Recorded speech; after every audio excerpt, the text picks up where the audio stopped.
Hi everyone! In this video, we are learning some Chinese related to the accommodations. In Chinese, hotel can be called 酒店. A guest house is called 民宿. And the youth hostel is called 青年旅馆.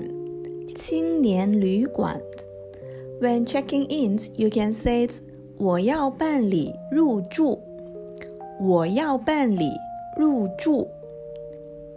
And if you want to ask for extra towels, you can simply say 可以给我毛巾吗?